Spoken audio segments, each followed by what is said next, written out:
जात इच्छया।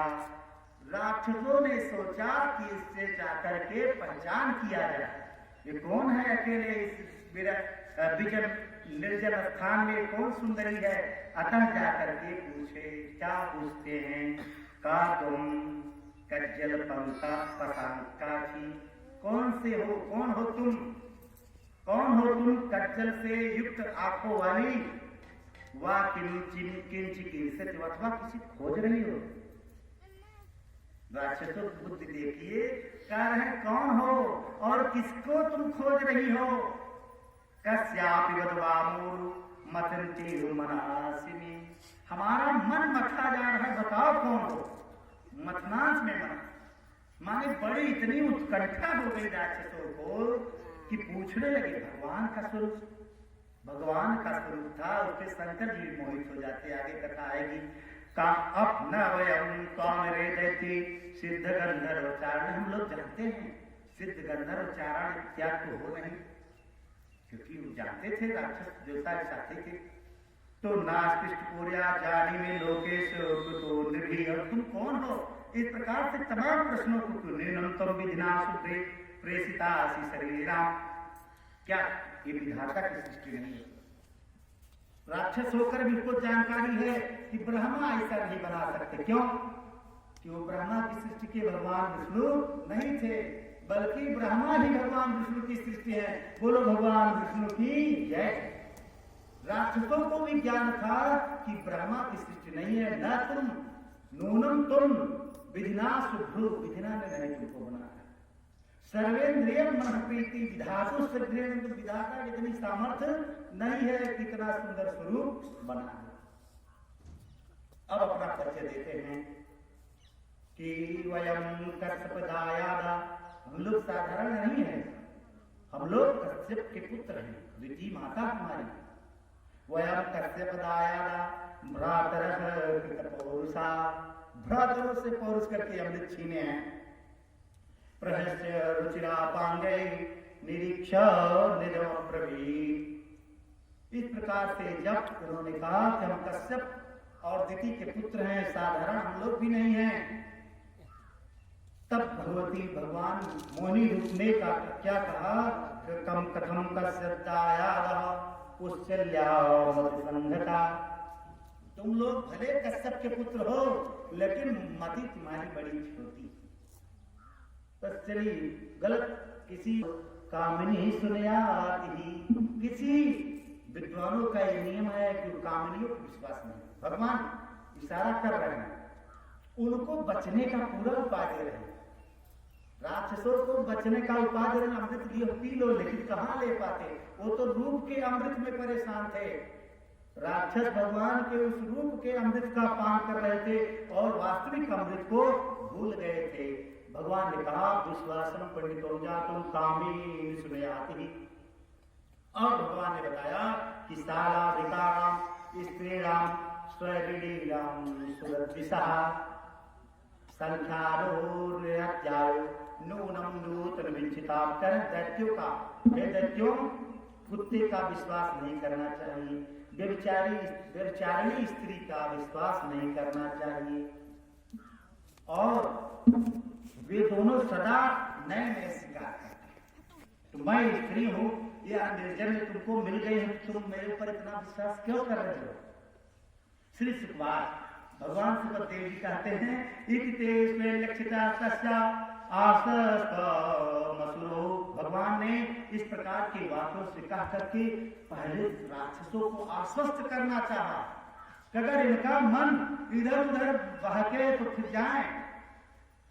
तब जब आश्वस्त हो गए, ततो गृहीत्वा मृतभाजनम हरि, हरि ने, भगवान ने उस अमृत भाजन को, जब उन्होंने कहा ठीक है आप पे हमें विश्वास है, बांट दीजिए अमृत, झगड़ा खत्म हो जाए, हम लोग लड़ रहे हैं आपस में पूरी तरह। जबकि भगवान ने बहुत कहा कि नहीं विश्वास मत करो, स्त्रियों पे विश्वास में मेरा क्या परिचय है, तुम लोग पूछे नहीं, अपना परिचय देते चले जा रहे हो।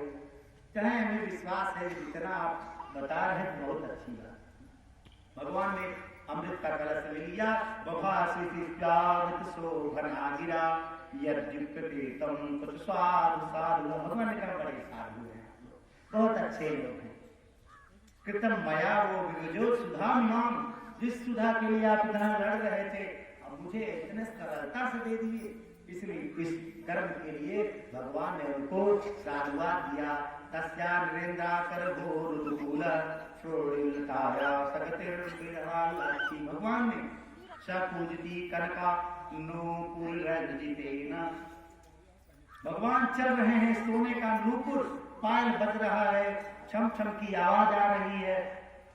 राक्षस उसी मस्त हैं, रूप रूपी अमृत का पान कर रहे हैं, और देवताओं को धीरे धीरे भगवान ने सारा अमृत असुराणाम सुधाराम सर्पाणाम दुर्यनम दुर्नयम मत्वा जात निशंसानाम नत्वाम वेदनाच्युता। भगवान ने सोचा कि इसको अमृत पिला देना बहुत गलत हो जाएगा, ये तो ऐसे हो जाएगा जैसे सर्प के मुख में विष। राक्षसों को अमृत पिला रही है। मूर्ख किम सत्य कथा प्रसंगम मिष्ठान पानम किम गर्भवाणा, मिष्ठान पान गर्भक के लिए क्या, मूर्ख के लिए सत्य प्रशंसा क्या। असुराणाम कल्पित भेषाम जगतपति, भगवान ने सोचा ऐसे बांटेंगे तो परेशानी होगी, अलग अलग पंक्ति लगवा देते हैं, एक तरफ आप लोग बैठिए, एक तरफ धीरे धीरे सबको पिला देंगे समय से। दे पालयंतम, सब लोगों ने उसका पालन किया। देवता तो चतुर्थी पहले से ही जान रहे थे कि भगवान हमारे पक्ष में ही है, तो देवताओं ने लाइन लगा लिया और वो सब बैठ गए।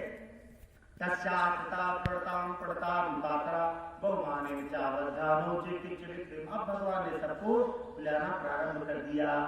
एवं सुरगणा समदेश काला कर तो मतयो फले विकल्पा, उसमें तो राक्षसों ने चोरी से अमृत का पान कर लिया, जिससे राव और केतु की उत्पत्ति होती है। यदि उच्चते सुकर्मोच्चमर्चो भी देहात्महि निर्वितक्तक्तात्। इस प्रकार से जब राक्षसों ने जान लिया कि हम लोगों को अमृत पान नहीं कराया है, तब देवासुर संग्राम बहुत भयानक होता है। बलि और इंद्र में बहुत लड़ाई होती है। अब उसमें राक्षसों की मृत्यु होती है, क्यों, राक्षसों ने अमृत पान नहीं किया था, और देवताओं की विजय होती है। उसके बाद धीरे धीरे सब लोगों के समझाने पर देवासुर की समाप्ति होती है, देवासुर संग्राम समाप्त हो जाता है। अथो सुर प्रत्युपलब्ध चेतसा, सुर देवताओं को भी समझाया गया क्यों लड़ रहे थे, तुम्हारा जो मुख्य उद्देश्य था उसकी प्राप्ति तो हो गई, अमृत का पान आपको हो गया, अब आप लोग काहे लड़ रहे हैं। लेकिन कष्ट उनको था, वैरोचनी, बलि को बड़ा कष्ट हुआ। बताइए, हम लोगों को अमृत भी नहीं और मिलकर मेहनत किए, बासुकी नाग का पूरा विष झेल लिए, जल रहे थे, विष का प्रभाव था, सांप फूकते तो लोगों को तितली आ जाती, और उसके मुख पे पास रगड़ रहे हैं। बलि कहता है, संग्रामे वर्तमानानाम कालोदित कर्मणाम कीर्ति अत्यंत जो मृत्यु सर्वेशाम। इंद्र को बहुत फटकारा उसने, क्या गलत काम करते हो, इस प्रकार न वयम मन्यमाना सात्मानं तत्साधनम, ये अच्छा साधन नहीं था।